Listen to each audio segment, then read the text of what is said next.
নমস্কাৰ আপোনালোকক স্বাগতম জনাইছোঁ আমাৰ এটা অতি গুৰুত্বপূৰ্ণ ভিডিঅ'লৈ শিক্ষক নিযুক্তিৰ বিজ্ঞাপন প্ৰকাশ পাইছে সেয়া হৈছে GT-PGT assistant teacher graduate teacher arts graduate teacher science post graduate teacher arts post graduate teacher science আৰু এছিষ্টেণ্ট টিচাৰ আৰ্টছ আৰু এছিষ্টেণ্ট টিচাৰ ছায়েন্স আৰু লগতে হিন্দী শিক্ষক নিযুক্তিৰ বিজ্ঞাপনো প্ৰকাশ পাইছে আৰু প্ৰিন্সিপালৰ পষ্টৰো বিজ্ঞাপন প্ৰকাশ পাইছে এয়া DLED BEd উত্তীৰ্ণ প্ৰাৰ্থীসকলৰ বাবে এটা অতি গুৰুত্বপূৰ্ণ ভাল খবৰ যিসকলে DLED BEd কৰি শিক্ষক নিযুক্তিৰ বাবে ৰখি আছিলে অপেক্ষা কৰি আছিলে আৰু যিসকলে DLED BEd কমপ্লিট কৰি টেটৰ বাবে অপেক্ষা কৰি আছিলে তেওঁলোকৰ বাবে এটা অতি গুৰুত্বপূৰ্ণ ভাল খবৰ ইয়াত টেট পাছ নকৰিলেও আপুনি এপ্লাই কৰিব পাৰিব আৰু টেট পাছ বাধ্যতামূলক নহয় অকল DLED BEd উত্তীৰ্ণ হ'লেই তেওঁলোকে নিযুক্তি লাভ কৰিব এই যি বিজ্ঞাপন প্ৰকাশ পাইছে এই বিজ্ঞাপনতে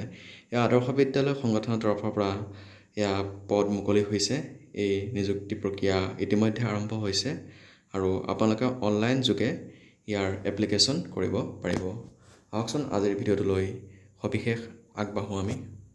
এইখিনিতে আপোনালোকলৈ এটা অনুৰোধ থাকিল যিসকলে আমাৰ চেনেলটো এতিয়ালৈকে ছাবস্ক্ৰাইব কৰি দিয়া নাই তেওঁলোকে অনুগ্ৰহ কৰি আমাৰ চেনেলটো ছাবস্ক্ৰাইব কৰি দিব কিয়নো আমাৰ চেনেলত এনেকুৱা খবৰসমূহে দি থকা হয়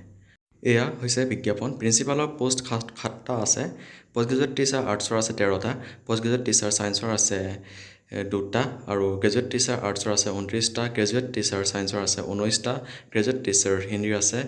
3টা আৰু গ্ৰেজুৱেট টিচাৰ আৰ্টছৰ আছে 14টা এছিষ্টেণ্ট টিচাৰ ছায়েন্সৰ আছে 16টা টোটেল 103টা পদৰ বিজ্ঞাপন প্ৰকাশ পাইছে আদৰ্শ বিদ্যালয় সংগঠনৰ তৰফৰ পৰা ইয়াত দিয়া আছে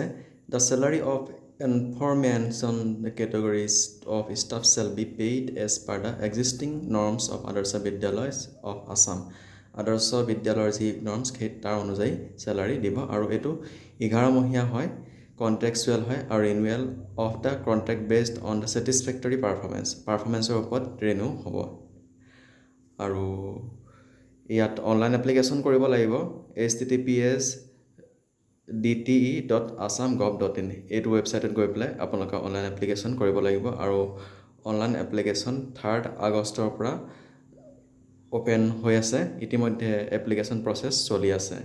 ইয়াত আছে সাবজেক্ট ওয়াইজ আছে পোষ্ট গ্ৰেজুৱেট টিচাৰৰ যি ভেকেন্সি ইংলিছত আছে 4টা আছামিছত আছে এটা ইকনমিক্সত এটা পলিটিকেল সায়েন্স 2টা সোশিয়োলজি এটা জিওগ্ৰাফি এটা হিষ্ট্ৰী 3টা ফিজিক্সত আছে এটা বায়োলজিত আছে এটা টোটাল 15টা পোষ্ট আছে এডুকেশ্যন কোৱালিফিকেশ্যন দিয়া আছে পোষ্ট গ্ৰেজুৱেট টিচাৰৰ কাৰণে master degree arts science commerce from recognized university with minimum 55% of marks BEd degree from recognized university minimum 5 years of teaching experience in any government semi-government government recognized private reputed CBSE SEBA affiliated senior secondary 12 school college including JNV KV good communication skill in English Hindi and local vernacular language good interpreted skill আৰু leadership quality থাকিব লাগিব এয়া হৈছে প্ৰিন্সিপালৰ যি qualification principal পোষ্টৰ qualification আৰু post graduate টিচাৰৰ কাৰণে আছে মাষ্টাৰ ডিগ্ৰী হ'ব লাগিব আৰু 55% মাৰ্কছ লাগিব মাষ্টাৰ ডিগ্ৰীত আৰু BEd হ'ব লাগিব এনচিটি ৰিকগনাইজ ইনষ্টিটিউচনৰ পৰা আৰু তেওঁলোক ইংলিছ মিডিয়াম বেকগ্ৰাউণ্ডৰ হ'ব লাগিব 12ত ইংলিছ মিডিয়াম থাকিব লাগিব আৰু গ্ৰেজুৱেট টিচাৰৰ কাৰণে গ্ৰেজুৱেশ্যনত 55% মাৰ্কছ লাগিব আৰু BEd থাকিব লাগিব আৰু হিন্দী টিচাৰৰ কাৰণে গ্ৰেজুৱেশ্যনত 55% মাৰ্কছ থাকিব লাগিব আৰু লগতে প্ৰবীণ ৰত্ন থাকিব লাগিব আৰু যি এছিষ্টেণ্ট টিচাৰৰ কাৰণে ছায়েন্সৰ কাৰণে গ্ৰেজুৱেশ্যনত ছায়েন্স হ'ব লাগিব আৰু আৰ্টছৰ কাৰণে গ্ৰেজুৱেশ্যনত আৰ্টছ হ'ব লাগিব আৰু তেওঁলোকৰ মিনিমাম কোৱালিফিকেশ্যন হৈছে higher secondary pass 55% marks above আৰু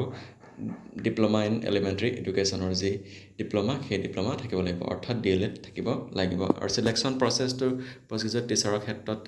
মাষ্টাৰ ডিগ্ৰীৰ পৰা 100 মাৰ্কছ ল'ব আৰু যি বেচেলৰ ডিগ্ৰী তাৰ পৰা 100 মাৰ্কছ ল'ব আৰু HS ফাইনেলৰ পৰা 100 মাৰ্কছ আৰু যি BEd এক্সামিনেশ্যন তাৰ পৰা 100 মাৰ্কছ ল'ব আৰু গ্ৰেজুৱেট টিচাৰৰ কাৰণে গ্ৰেজুৱেশ্যনৰ পৰা 100 মাৰ্কছ ল'ব BEdৰ পৰা 100 মাৰ্কছ আৰু হায়াৰ ছেকেণ্ডেৰীৰ পৰা 100 মাৰ্কছ আৰু যি BEd ডিগ্ৰী BEdৰ পৰা 100 মাৰ্কছ ল'ব আৰু যি হিন্দী টিচাৰৰ বাবেও ঠিক তেনেকৈ লোৱা হ'ব আৰু ঠিক সেইদৰে এছিষ্টেণ্ট টিচাৰৰ বাবেও গ্ৰেজুৱেশ্যনৰ পৰা 100 মাৰ্কছ, এইচএছৰ পৰা 100 মাৰ্কছ আৰু ডিএলএডৰ পৰা 100 মাৰ্কছ। এয়া আছিলে এডুকেশ্যন কোৱালিফিকেশ্যনৰ বিষয়ে সেই পষ্টকেইটাত। আপোনালোকে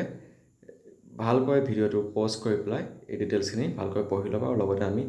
ডাইৰেক্ট লিংকতো ইয়াৰ যি অফিচিয়েল ৱেবছাইটৰ লিংকটো সেই লিংকটো দিম, তাৰ পৰা আপোনালোকে চাব পাৰিব। আৰু ইয়াত এপ্লিকেশ্যন ফিজ দিয়া আছে প্ৰিন্সিপালৰ বাবে 500, পষ্ট গ্ৰেজুৱেট টিচাৰৰ বাবে 350, গ্ৰেজুৱেট টিচাৰৰ বাবে 200 আৰু এছিষ্টেণ্ট টিচাৰৰ বাবে 150 টকা। আৰু এয়া দিয়া আছে ইনষ্ট্ৰাকশ্যনবিলাক আৰু ডকুমেণ্টছ কি লাগিব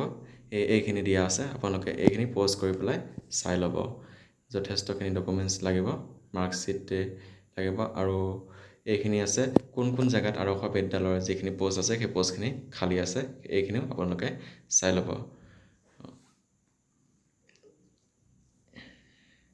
এয়া BEd DLEd উত্তীৰ্ণ প্ৰাৰ্থীৰ বাবে এটা অতি গুৰুত্বপূৰ্ণ খবৰ। আপোনালোকে যিমান পাৰে ভিডিঅ'টো শ্বেয়াৰ কৰি দিয়ক যাতে সকলোৱে এই খবৰটো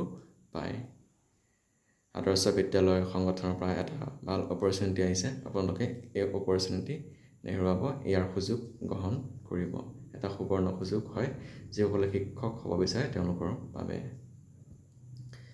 এয়া আছিলে শিক্ষক নিযুক্তিৰ বিজ্ঞাপনৰ কিছু ভিডিঅ'। এনেকুৱা ধৰণৰ ভিডিঅ'সমূহ পাই থাকিবলৈ আজিয়ে আমাৰ চেনেলটো ছাবস্ক্ৰাইব কৰি ল'ব নাপাহৰিব। ধন্যবাদ।